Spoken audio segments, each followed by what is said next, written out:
হয় হয় চলে নাই, যেই নবীকে দেখলে ভাগ্য খোলে। আল্লাহ রসুল ঘুমায় আছে, গাছ দূরে ছিল, মানুষের মতো হাঁটতে হাঁটতে আসছে, মাথার কাছে দাঁড়ায় আবার চলে গেছে। ঘুমের থেকে উঠছেন, জাবের রাদিয়াল্লাহু তাআলা ইয়া রাসূলুল্লাহ কি দেখলাম? কি কই দূরের গাছটা হাঁটতে হাঁটতে আসলো, মাথার কাছে দাঁড়াইলো, আবার চলে যায় নিজের জায়গায় লেগে গেল।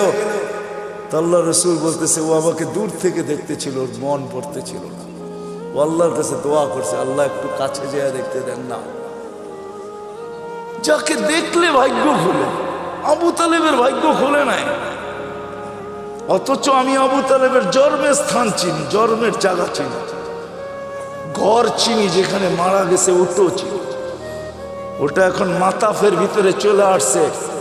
তওয়াফের জায়গা প্রশস্ত করার কারণে আবু তালেবের জন্মের জায়গা, ঘর, মৃত্যুর জায়গা চলে আসছে। আমি আবু তালেবের কবর চিনি, এখনো খাদিজাতুল কুবরার পাশে আবু তালেব শায়িত অবস্থায়, যেটাকে ওলামারা জান্নাতুল মুআল্লা বলে, উপরের জান্নাত। কিন্তু তার ভাগ্য খুলে আসে, ছোট্ট জীবনটাকে গড়া যেতে হবে।